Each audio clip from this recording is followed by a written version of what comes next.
নমস্কার বন্ধুরা and welcome back to my channel it's Ishani. It's ইশানির আজকের একটি অতি গুরুত্বপূর্ণ ব্লগে জানাই আপনাদের সবাইকে সুস্বাগতম।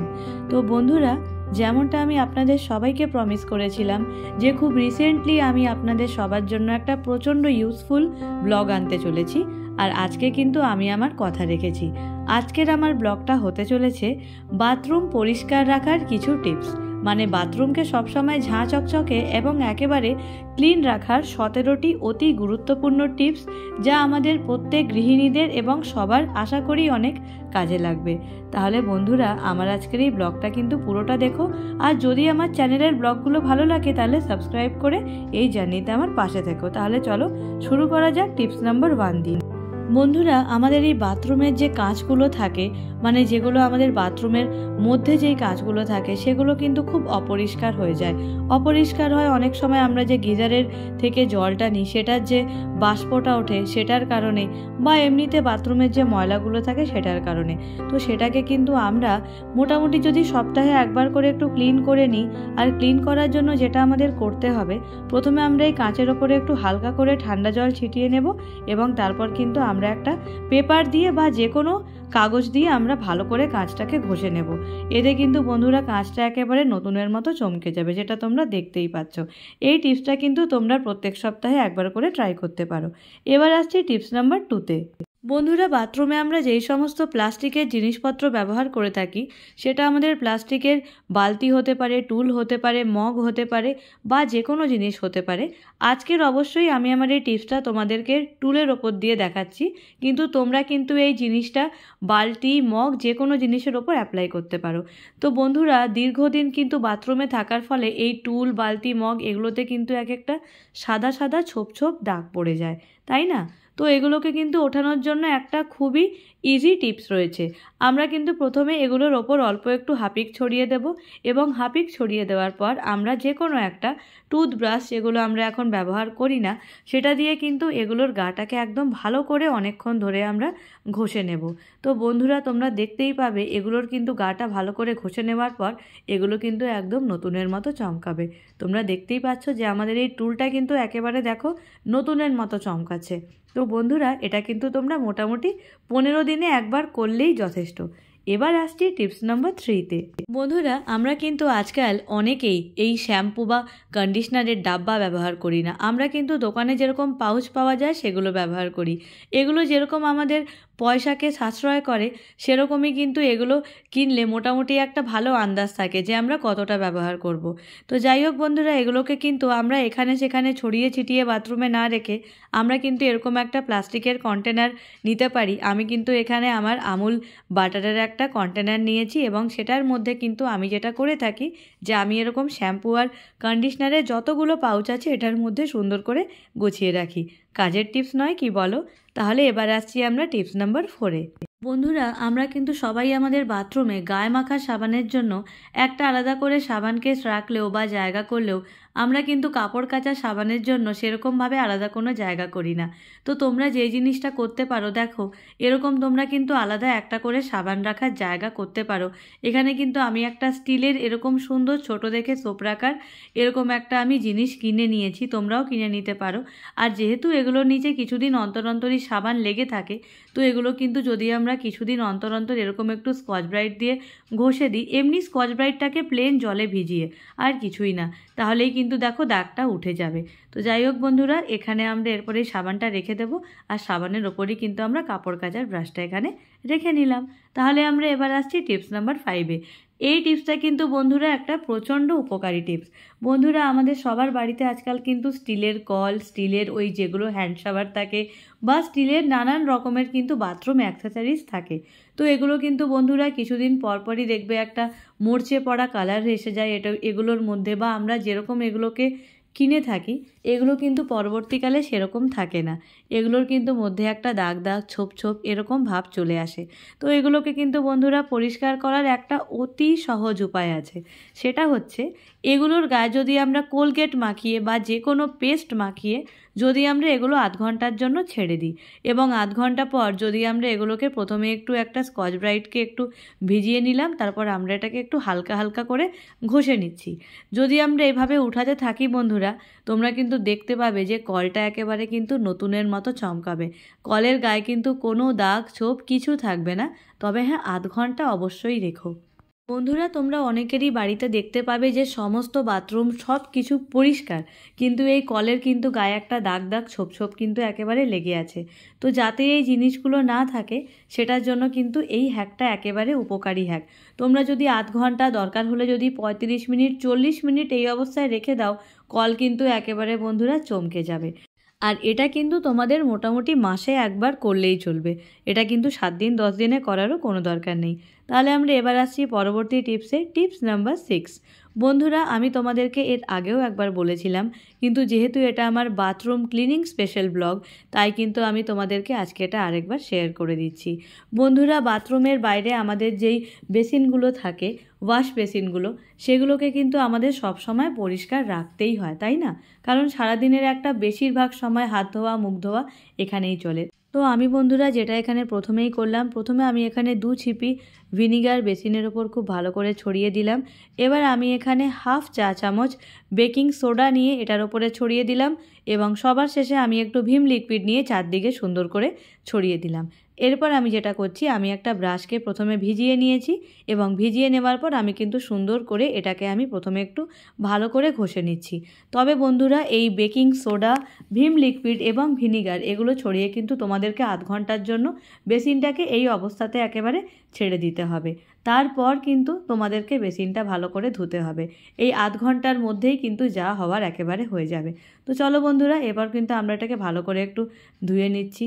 তোমরা বন্ধুরা দেখতেই পাচ্ছ যে আমাদের বেসিনটায় কিন্তু এমনিতেও একেবারেই বেশি নোংরা জমে নেই, কারণ আমি কিন্তু এই জিনিসটা প্রত্যেক সপ্তাহে একবার করে থাকি। দেখো, বেসিনটা এতটাই দেখতে পরিষ্কার লাগছে, এটা কি কেউ দেখে বলবে যে আমাদের এই বেসিনটা প্রায় 8-9 বছরের বেসিন? মোটেও কেউ দেখে বলবে না। দেখো কি সুন্দর লাগছে। আর তোমরা যেই মকটকগুলো দেখছো, এগুলো কিন্তু সব আমি তোমাদেরকে কিছুক্ষণ আগে যে হ্যাক্সটা বললাম সেটারই কিন্তু একেবারে জাদু বলতে পারো। তো বন্ধুরা, আমাদের এখানে ভালো করে ধুয়ে নেওয়ার পর আমি কিন্তু এখানে বেসিনটা একটু শুকনো কাপড় দিয়ে সুন্দর করে মুছে নেব। কারণ বন্ধুরা, এই যে এটার মধ্যে আমরা বেকিং সোডা সব কিছু দিয়ে ধুয়েছি, এরপর যদি আমরা এটাকে একটু ভালো করে মুছে নিই, এতে কিন্তু এটা আরও বেশি ভালো থাকবে। তো এই দেখে নাও বন্ধুরা, এটা হচ্ছে আমাদের আজকের বেসিনের একেবারে ফাইনাল লুকস। দেখে মনে হচ্ছে না যে একেবারে দোকান থেকে আনা? তো চলো বন্ধুরা, এবার আমরা চলে যাই আমাদের টিপস নাম্বার 7-এ। তো বন্ধুরা, শুধু কি বাথরুমকে পরিষ্কার রাখলে হবে? বাথরুম পরিষ্কার রাখার পাশাপাশি কিন্তু বাথরুমের দরজা জানলা সব কিছুই আমাদের কিন্তু পরিষ্কার রাখতে হবে বন্ধুরা। সেই জন্য কিন্তু আমি প্রত্যেক সপ্তাহে একবার করে যেটা করে থাকি, যে আমি কিন্তু আমাদের এই বাথরুমের জানলা দরজা এগুলো খুব সুন্দর করে আমি পরিষ্কার করি। তো তোমরা দেখতেই পাচ্ছ আমি কিন্তু এখানে কলিন দিয়ে আমাদের এই দরজাটা পরিষ্কার করছি। যেহেতু এই দরজাগুলো হচ্ছে পিভিসি ডোর, এগুলোতে কিন্তু যদি আমরা জল দিয়েও পরিষ্কার করি কাপড় ভিজিয়ে, কোনো অসুবিধা নেই। তো তোমাদেরও যেহেতু বাথরুমের দরজা সবার মেনলি এরকমই হয়, তো তোমরা কিন্তু এগুলোকে কলিন দিয়ে বা যে কোনো কাপড়কে জলে ভিজিয়ে একবার করে সপ্তাহে পরিষ্কার করলেই হবে। তো চলো চলে আসছি টিপস নাম্বার 8-এ। একেবারে ছোট্ট পুচকি একটা টিপস। বন্ধুরা, বাথরুমের বাইরে আমাদের এমনই পাপোশ রাখা উচিত যেটাতে আমাদের পা স্লিপ না করে। তোমরা দেখতেই পেলে প্রথমে যেই পাপোশটা ছিল সেটায় কিন্তু সহজেই পা স্লিপ করে যায়। তো আমাদেরকে এই ধরনের পাপোশ রাখতে হবে যাতে আমাদের পা স্লিপ না করে, দেখতেও সুন্দর লাগে। বন্ধুরা, এবার আমি আসছি টিপস নাম্বার 9-এ। তোমাদেরকে আজকে আমি দুটো বাথরুমের আমাদের তাক দেখাবো। আমাদের কিন্তু বন্ধুরা দুটো বাথরুমে দু রকমের তাক।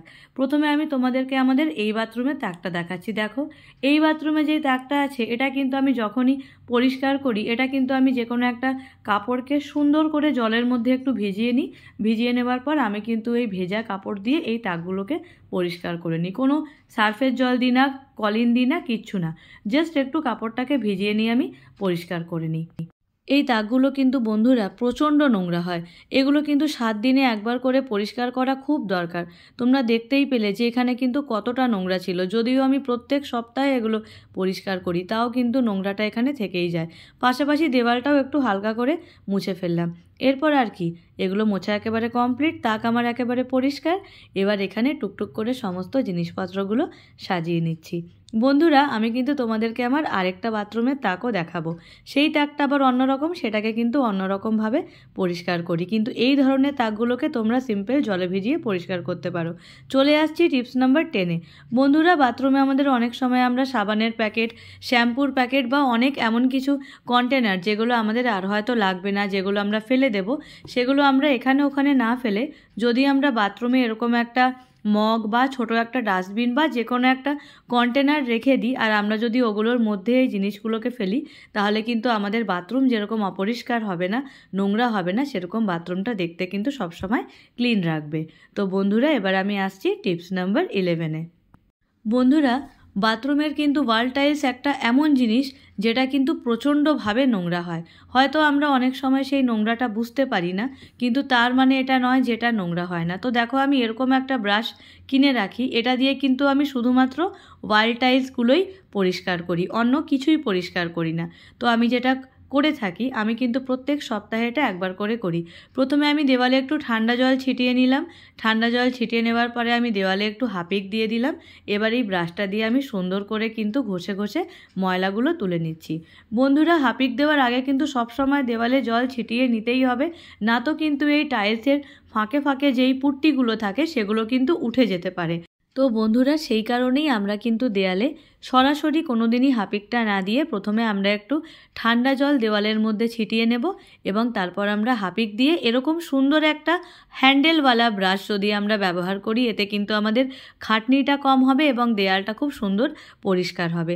তো বন্ধুরা আমাদের এখানে দেয়াল পরিষ্কার করা কমপ্লিট। এরপর আমি একটা হ্যান্ড শাওয়ার দিই এরকম করে আমাদের দেওয়ালটা ভালো করে কিন্তু ধুয়ে নিচ্ছি, দেওয়াল একেবারে পরিষ্কার। এবার আমরা আসছি টিপস নাম্বার 12-এ। তো বন্ধুরা ওয়াল টাইলস তো পরিষ্কার হয়ে গেল, এবার আমি আসছি ফ্লোর টাইলসে। বন্ধুরা অনেককে কিন্তু দেখেছি বেকিং সোডা, ভিনিগার এবং অন্যান্য সার্ফের জল এসব দিয়ে ফ্লোর টাইলস পরিষ্কার করে।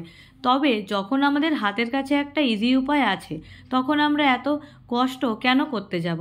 তো বন্ধুরা আমি আজকে যেই জিনিসটা করছি, আমি কিন্তু হাপিক একেবারে নিয়ে নিয়েছি এবং হাপিকটা আমি প্রথমে ছড়িয়ে নিয়েছি। অবশ্যই হাপিক দেওয়ার আগে আমাদের ফ্লোরটা একটু ভালো করে ঠান্ডা জল দিয়ে ভিজিয়ে নিতে হবে, কারণ শুকনো ফ্লোরে হাপিক দিলে বিশেষ একটা কিন্তু কাজ হবে না। তো আমি যেটা করেছি, ফ্লোরটা আমি প্রথমে ভালো করে ঠান্ডা জল দিয়ে ভিজিয়ে নিয়েছি।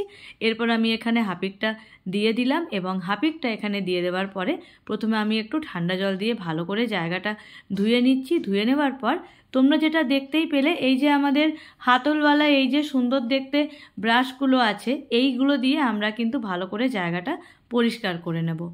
আর বন্ধুরা যেহেতু এটা বাথরুমের ব্যাপার, আমি সবসময় যেটা করে থাকি, ফ্লোর টাইলস পরিষ্কার করার পর একটু ডেটল বা একটু স্যাভলন কোনো কিছু একটু প্রথমে আমরা একটু ঠান্ডা জলের মধ্যে মিশিয়ে নেব। এই দেখো আমি এখানে মগের মধ্যে মিশিয়ে নিলাম, এবং এটা কিন্তু দিয়ে আমরা ফ্লোরটা আরেকবার ভালো করে একটু ধুয়ে নেব। এতে কিন্তু যেটুকু যা জার্মস থাকবে সেটাও কিন্তু একেবারে ভালোভাবে শেষ হয়ে যাবে। মানে আমাদের যেরকম স্বচ্ছতা পাচ্ছি, সেরকম কিন্তু আমরা একেবারে বিশুদ্ধতাও পাচ্ছি। আর কি চাই, তাই না? আর তারপর আমরা দেখো এরকম করে সুন্দর করে জলটা টেনে নিলাম, যাতে আমাদের কারোর পা স্লিপ না হয়, আর এতে কিন্তু জলটা খুব সুন্দর করে টানাও হয়। তো তোমরাও কিন্তু এরকম সবাই এই জিনিসটা একটা করে কিনে নিও। এবার আমরা আসছি টিপস নাম্বার 13-এ। তো বন্ধুরা আমাদের বাথরুমে যেই সমস্ত টাওয়েলস থাকে, বা আমরা বাথরুমে যেই সমস্ত কাপড়গুলো রাখি, যেগুলো দিয়ে আমরা বাথরুমের র্যাক পরিষ্কার করি, বা আমরা যেগুলো দিয়ে হাত পা মুছি, সেগুলো কিন্তু আমাদেরকে এক সপ্তাহে একবার করে পরিষ্কার করতেই হয়। বন্ধুরা আমি যেটা করে থাকি, প্রথমেই আমি একটু সার্ফ নিই, সেটার সাথে আমি একটু ঠান্ডা জলের সাথে গরম জলটা অবশ্যই এখানে আমি মিক্সড করি, কারণ যদি এখানে একটু গরম জল মিক্সড করা না হয়, তাহলে কিন্তু ভালোভাবে ময়লাটা একেবারেই ওঠে না। তারপর সেটাকে মোটামুটি 1-1.5 ঘন্টা ভিজিয়ে রেখে দিই, এবং তারপর সেটাকে ভালো করে ধুয়ে, এই দেখতেই পাচ্ছ তোমরা, ওটাকে সুন্দর করে মেলে দিলাম। এটা কিন্তু তোমরা প্রত্যেক সপ্তাহে যদি একবার করে করো, তাহলে কিন্তু খুবই ভালো।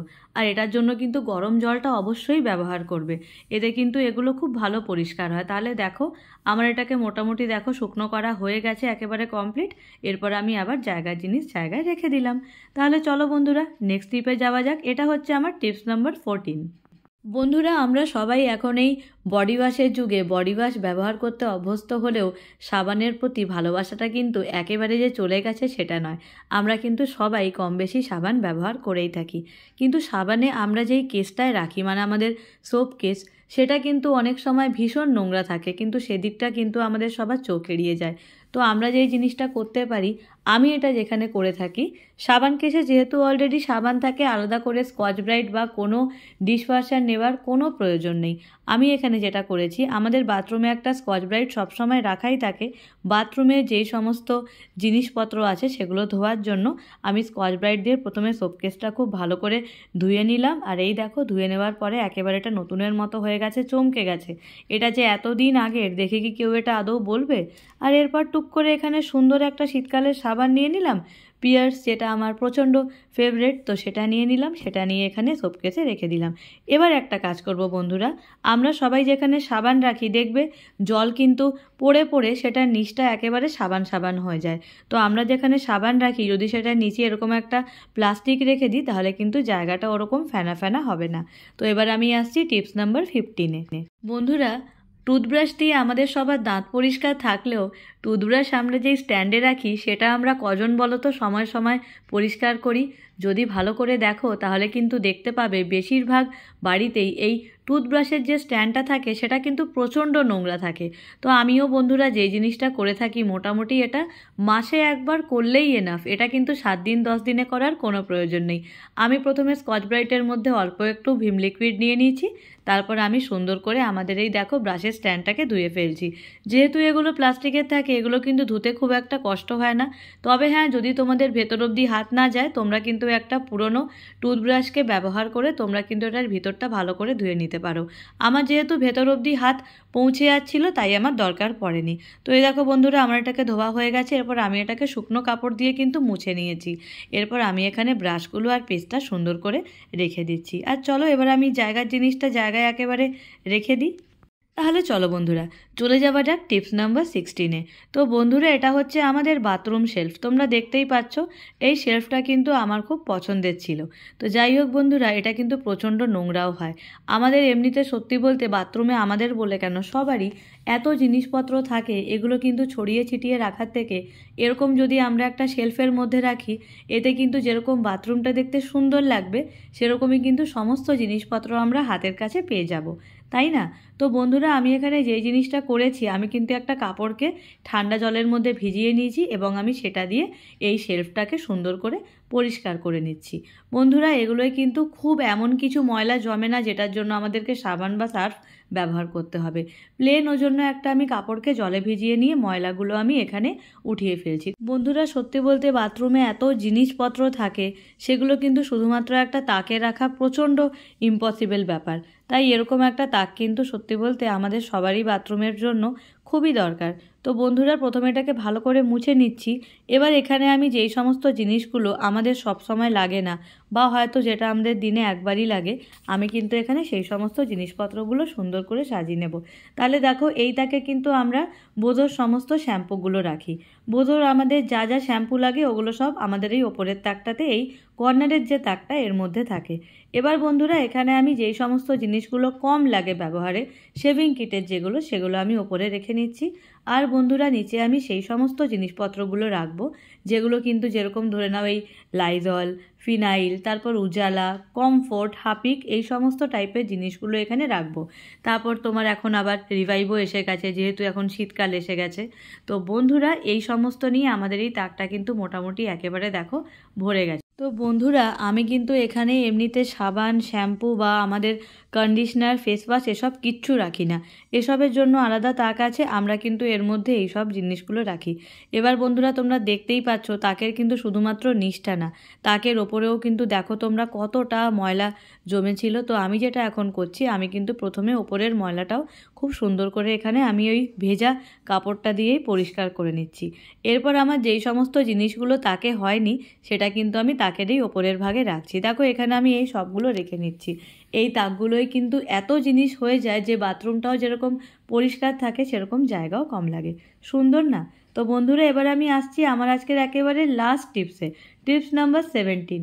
বন্ধুরা, তোমাদেরকে আমি যেটা একটু আগে বললাম, আমাদের একটা বাথরুমের শেলফ, যেটা আমি এমনি প্লেন একটা কাপড় ভিজিয়ে পরিষ্কার করলাম, এটা হচ্ছে আরেকটা শেলফ। এটা কিন্তু ওরকম কাপড় ভিজিয়ে পরিষ্কার করলে খুব ভালো পরিষ্কার হয় না, তাই আমি যেটা সবসময় করে থাকি, এটা আমি একটু হাপিক দিয়ে পরিষ্কার করি। তো বন্ধুরা, আমি এখানে হাপিক দিয়ে নিয়েছি। এবার আমি একটা পুরনো টুথব্রাশ দিয়ে ভালো করে ঘষে ঘষে আমি এটাকে পরিষ্কার করছি। বন্ধুরা, এখানে যে স্টিলটা আছে এগুলোতেও কিন্তু ওরকমই সেম ব্যাপার। কোলগেট যদি এগুলোয় লাগিয়ে রাখা হয়, এগুলো কিন্তু পুরোপুরি চমকে যাবে। তো বন্ধুরা, তোমরা কিন্তু এই স্টিলের পোর্শনগুলো যদি থাকে, এগুলোয় কিন্তু তোমরা কোলগেট লাগিয়ে রাখতে পারো। আর দেখো, আমি এগুলোকে হাপিক দিয়ে পরিষ্কার করলাম। এরপর আমি সুন্দর করে ঠান্ডা জল দিয়ে জায়গাটা আমি সুন্দর করে ধুয়ে নিচ্ছি। ধুয়ে নেওয়ার পরে কিন্তু বন্ধুরা, আমি জায়গাটা একটু শুকনো কাপড় দিয়ে মুছে নেব, কারণ এই শুকনো কাপড় দিয়ে না মুছলে পরে কিন্তু এখানে একটা দাগ দাগ ছোপ ছোপ সমস্ত কিছু রয়ে যাবে। তো সেগুলো যাতে এখানে না থাকে, সেই জন্য আমি কিন্তু এটাকে ভালো করে প্রথমে একটু শুকনো কাপড় দিয়ে মুছে নেব। দেখো, তাকটা কি সুন্দর চমকে গেছে। এক একটা তাকের এক এক রকম যত্ন, তাই নয় কি? এবার তাহলে চলো তাকটা সুন্দর করে সাজিয়ে নেওয়া যাক। তো বন্ধুরা, এই ছিল আমার আজকের এই বাথরুম টিপসের 17টি টিপসের একটা ব্লগ। আশা করি তোমাদের সবার এই ব্লগটা প্রচণ্ড কাজে লাগবে, ব্লগটা ভালো লাগবে। আর বন্ধুরা, একটা কথা, আমি কিন্তু আমার এই ব্লগে কোমর পরিষ্কার করা দেখালাম না, কারণ আমরা সবাই জানি যে কোমরটা কিভাবে আমাদের ডেলি পরিষ্কার পরিচ্ছন্ন রাখতে হয়, তাই সেটা আর আমি দেখালাম না।